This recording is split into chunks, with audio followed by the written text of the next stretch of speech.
Bloomberg Audio Studios. Podcasts, radio, news. You're listening to Bloomberg Businessweek with Carol Massar and Tim Stenovec on Bloomberg Radio. I'm driving in my car. Yeah, how about you let me drive? Oh, no. This is not a toy. Who's gonna drive you home? Honey, please, I'll do the driving. Drive on. Excuse me, I want to drive. It's the question that drives us.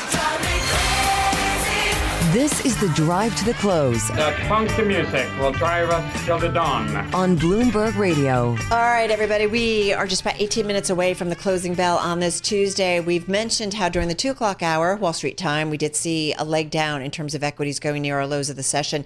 We've bounced back, not completely, but definitely off our lows. But as you heard from Bill and both Charlie, still down about 0.5% in the S&P 500. NASDAQ 100, Tim, still down also about 0.5%. I want to bring in Jennifer Grancio. She's head of ETFs and global head of ETFs at TCW. She was also former CEO of the impact investment firm Engine Number One. Remember, they took on Exxon back in 2021 and scored a major victory by winning 3 seats on the board. She's back in our Bloomberg Interactive Brokers studio, usually in LA, spends a lot of time on the road. We are happy to see you here in New York. How are you? I'm great. Well, it's good to have you with us. Carol and I were talking a little earlier about sort of the strangeness of the market since, quote unquote, I guess the April 8th post so-called Liberation Day low. What do you make of what's happened over the last 6 weeks or so? Because we are pretty close to all-time highs on the S&P 500. Yeah, I mean, it's an interesting question. I think everybody wrestles with the same question.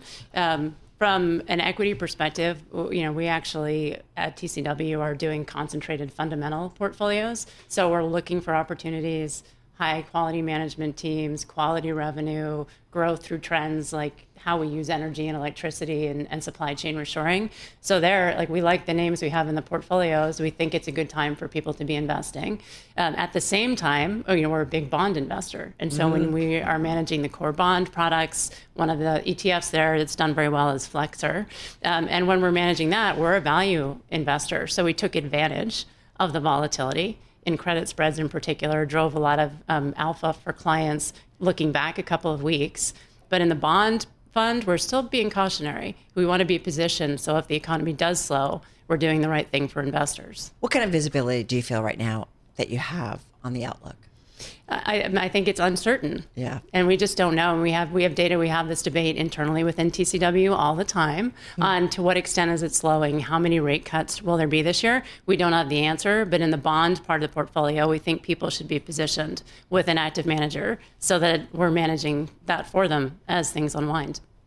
I think one thing that we've been thinking a lot about is really and we'll talk about some of these ETFs in just a second, but from a big picture perspective, and Eric Weiner from our equities team was just in here talking about how professionals that we've reported on are still kind of thinking about this other shoe that's going to drop. There's just around the corner, there could be some sort of big risk, whether it's trade related, whether it's related to the economy. What do you see as the risks out there right now?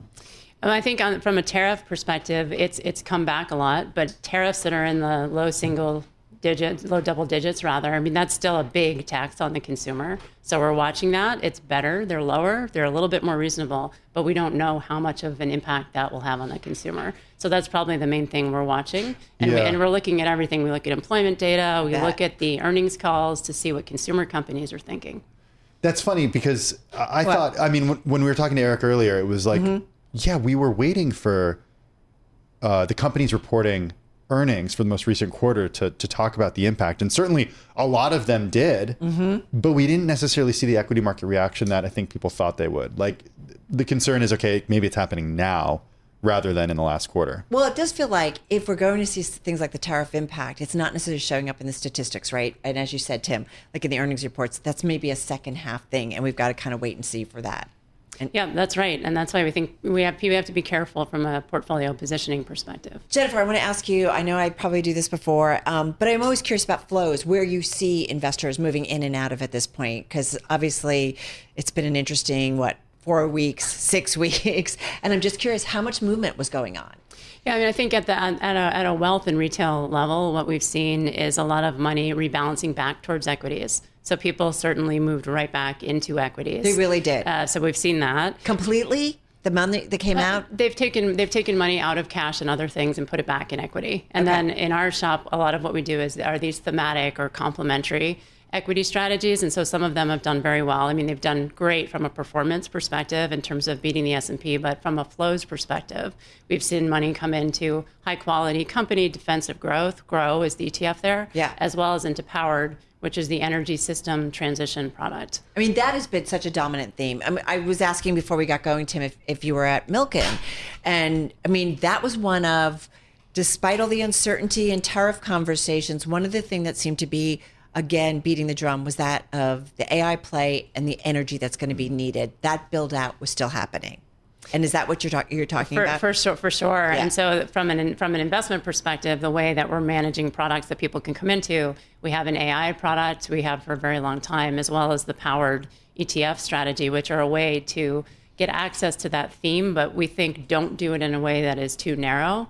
In both trends, how companies use AI, how companies get power and use electricity, we're very early innings on these mega trends. Can I just say powered is up almost 20% over the past month, up about 11% year to date. Jennifer, how would you characterize the flows that you've seen in the last 6 weeks or so? Would they be more defensive or more oriented toward growth in your view?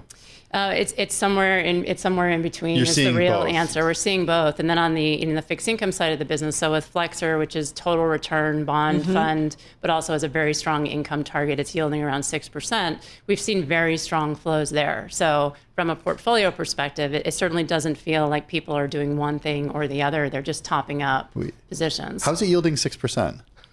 From an SEC yield perspective, we have a target. And we're managing for income while we're doing total return at the same time. Okay. And so I think that's what sort of rocketed that particular fund up to the top of the category. Yeah, this has nearly tripled since it was converted back in June. Exactly. You know, we introduced you and we said, former CEO of Engine Number One, you did take on Exxon, major victory, 3 seats on the board. We're now looking at an administration that seems to be rolling back perhaps on energy things, although there was a positive for wind farms today based on Trump administration initiatives. How do you think about that?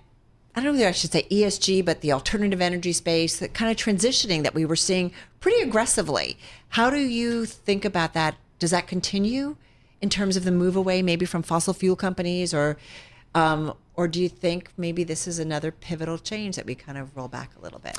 Yeah, I mean, I think we have such a demand for energy. Yeah. I think that we're going to continue to need both. So prudent, more efficient fossil fuel. But some of the companies we hold in the powered portfolio, for example, like Vistra, it's natural gas and other sources of non-intermittent power. Data centers need those. And then the more effective we can get with wind and solar, people are still investing there. So I think it's a massive trend and we need so much energy. We'll see balanced growth across the brown and the green parts of the industry. Where does the environment come into all of this? Just 30 seconds. Like, is there like a concern among companies? Like, I don't know, if you guys are talking with investors, do they care about it?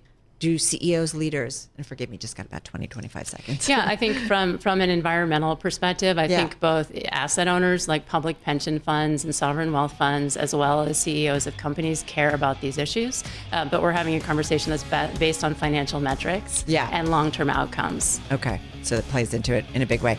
So good to have you in studio. So good to see you. Be well, be well. Jennifer Grancio, head of ETFs and global head of ETFs over at TCW right here in New York.